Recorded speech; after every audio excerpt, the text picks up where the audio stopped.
Sony Pictures Animation. They're kind of like the, oh yeah, they made those movies. Okay. I mean, when it comes to animation, of course we all know Pixar, the king of the art form. They've crafted some of the most inspiring and emotional stories ever. Even though most of the time it just turns into emotionally manipulating the audience in as many ways as possible. And somehow they found a way to take that literally. And also, we got DreamWorks, which is Pixar's younger brother that just kinda does whatever it wants. And I respect that. Ranging from the actual cinematic masterpiece of Shrek 2 to Monsters vs. Aliens, from the captivating Megamind to whatever that Seinfeld B movie was.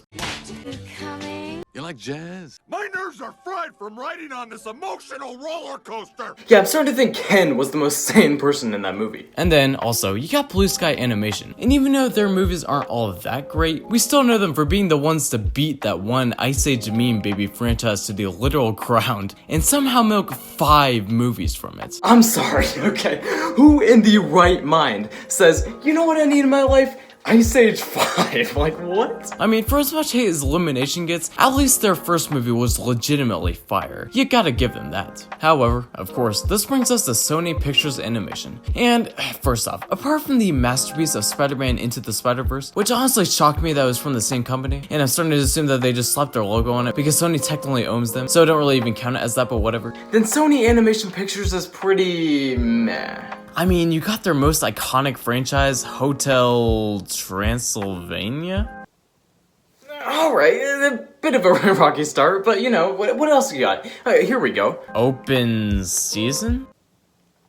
Okay, well, there's gotta be something. Oh, how about, okay, here we go. How about this cinematic masterpiece of The Emoji Movie. See what I mean? However, among all of those painfully mediocre animated movies, among all of those cash grabs, among all of those, I don't even need to know what to categorize this in, and I don't think they know either, there was that one surprising, bizarre masterpiece of a film. What I believe to be Sony Pictures Animation's magnum opus, Cloudy with a Chance of Meatballs. Cloudy with a Chance of Meatballs is a 2009 animated sci-fi hour-and-a-half long food commercial based off of a book from the 70s. The film actually got really high ratings and got a pretty good box office, and I remember seeing this movie in theaters, and I absolutely loved it. I remember when we watched it in AMC and we somehow accidentally went in the wrong direction and ended up watching it in the Dine-In Studios. Which is scary how ironic that was. However, I really do remember absolutely loving it, and I definitely have seen it more than once. It's one of those movies where the few times I see it on TV, I just have to stop everything and watch it. It's one of the most feel-good and just pleasant movie experiences ever, and also extremely clever and funny. The comedy in this movie is only for the elites, and something I've hardly seen in any other animated movies. I'll show why. And apart from like one comment suggesting me to review this movie, shout out to him, I really just did it because I wanted an excuse to watch the movie. So, this is Cloudy with a Chance of Meatballs. So we start off with that one discount Statue of Liberty girl getting hit with a banana, until we hear a voiceover by Flint. Okay, not gonna lie, I'm considering replacing every Flint Lockwood with the iconic Flint Lockwood? Yeah, okay, I'll alternate. So we see Kid Flint Lockwood? with a narration by his older self, voiced by Bill Hader, and he was honestly the perfect choice for this character. He brings such a nice energy to everything, which fits perfectly with the energized world, especially when I think it's just Bill Hader improvising random things that they just left in the movie, because it's all perfect. However, in an even perfecter choice, we see Baby Brent, played by Andy Samberg. What a freak! He wants to be smart, but that's lame!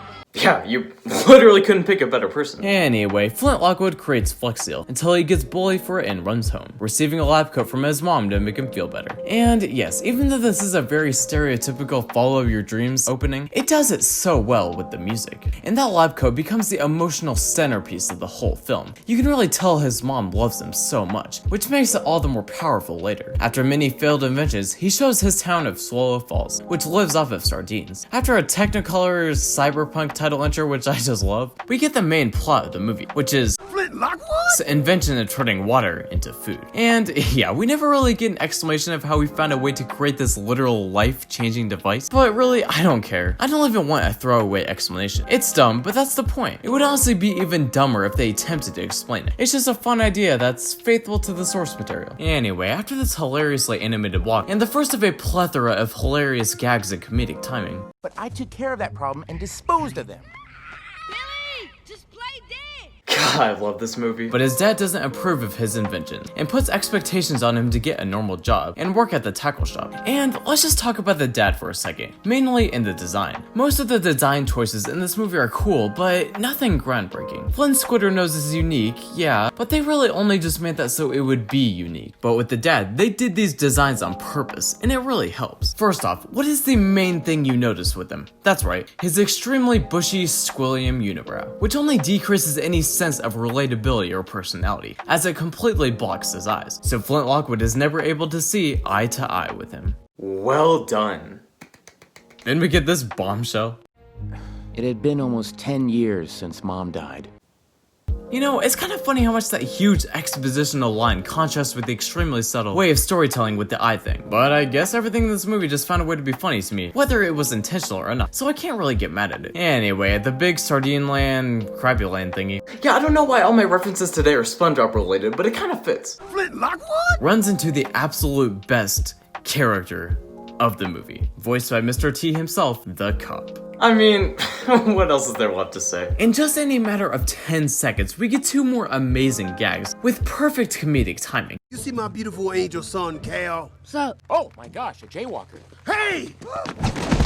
And that's really something that this movie and the directors Lord and Miller understand the importance of, comedic timing. Mostly, comedies revolve around just the writing, and that is still very strong here. However, with animation, it's a mix of writing and the animation, because this art style allows an extra depth and avenue to the humor, as the timing can be as perfect as you want it to be. Also, these aren't just regular fart and bombastic, trying too hard kids jokes. They're very subtle, and also very consistent too. I found myself laughing the whole way through, and the only other movie I can remember having this same consistent comedic timing was the Lego Movie. Yet another fire movie. And guess who directed that? Anyway, this dude gets tackled in a hilarious fashion, but the best is still yet to come. So now we see an excited intern on her first reporting gig, going to cover the Krabby Land thingy. She's voiced by Anna Faris, who was literally in every 2000s comedy, and is joined by her seemingly mute cameraman, who has a very good style to him and some subtle visual gags. We get the iconic cop run as Flint activates his machine, and we get a really emotional scene actually, showing how alone he really feels, even when he's surrounded by everyone. It's really way deeper than I thought. Anyway, he runs away and comes across Anna Faris, who feels humiliated from the incident and thinks her career is ruined. Then we get the very first glimpse of the machine working, and even still to this day,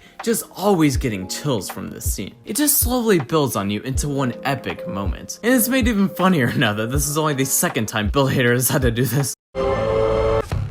The machine creates one beautiful storm of falling cheeseburgers, which is definitely the most beautiful shot of the movie. Everyone loves his invention, except his dad. And again, in a scene meant to be a joke, it's way more than just that. Finally, his father reveals his eyes. However, even with them revealed, Flint still has a hard time looking into them. It's just so good. And also, I just love the writing here. No, I am severely allergic to peanuts. Hey, me too. So what's it called? Peanut allergy. No, the machine. Of course. But that's maybe just because I have a peanut allergy myself. But wait, this is even better. Flint saved the fire. Flint.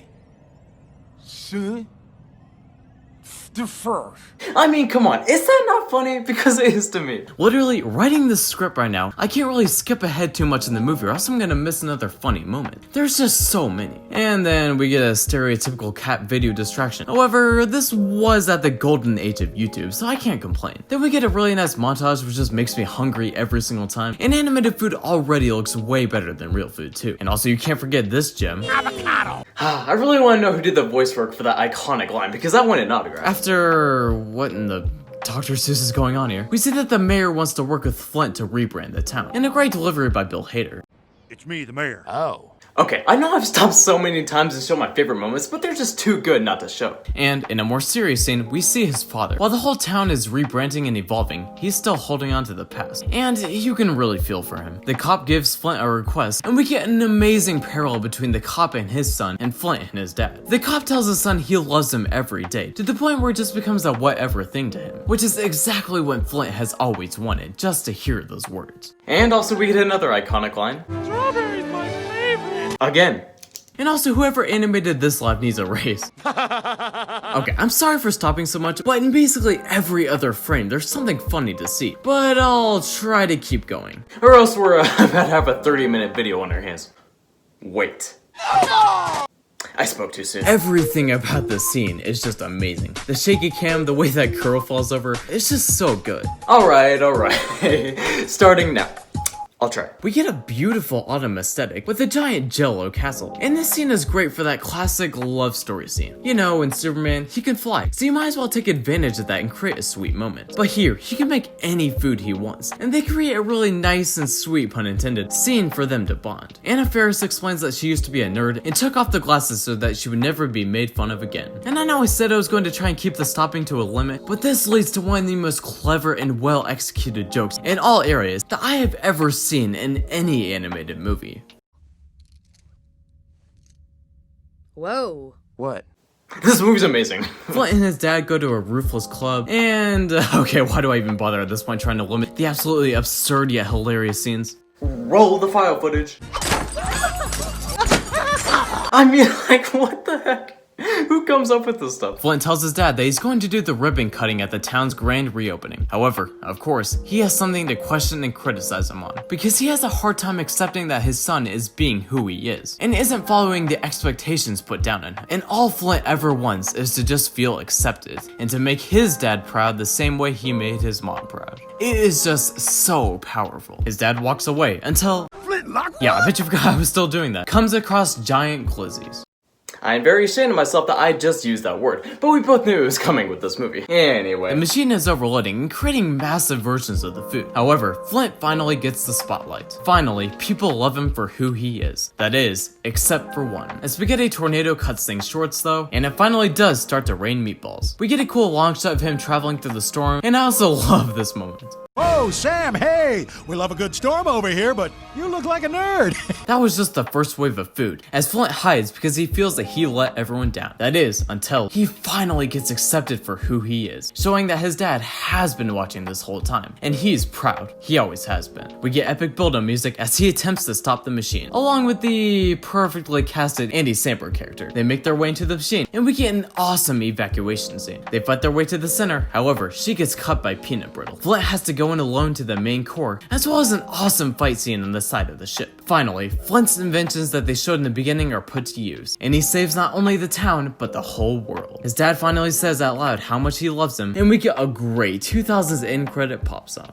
And that was CLOUDU with a Chance of Meatballs. And, yeah, it's still elite. This one takes an absolutely absurd premise and just goes all in with it. Not only in the insanity, but in doing everything they can possibly do with it emotionally too. There's definitely a reason as to why I still remember it and still watch it anytime I can. Everything about this movie is just top tier. The casting's amazing. The animation, exquisite. The score, beautiful. The themes of self-acceptance versus societal expectations, captivating. And, of course, the comedy. Perfect. And that word is something I found myself saying a lot during this film. Out of all the mediocre whatever that has been produced by Sony Pictures Animation, apart from the Spider-Verse movie, which again I don't really even consider part of the same realm of everything else, this is such a breath of fresh air. And definitely the company's magnum opus, because everyone knew the Spider-Man movie would be good. It's Spider-Man, but this is something unique. And this really shows that good and hope can come from anywhere, and from anyone. And if that's not a perfect way to sum up this bizarre masterpiece's message, well, it is a perfect way, so shut up. Also, apparently there's like a sequel or something to this movie that I've never seen, so if you guys want me to review that, that'd be cool. Oh, wait, we're still here. I was looking through my analytics. I realized that a whopping 7% of my viewers are actually subscribed. And I know I hardly ever do this, but be sure to hit that subscribe button because I need validation. What is this video?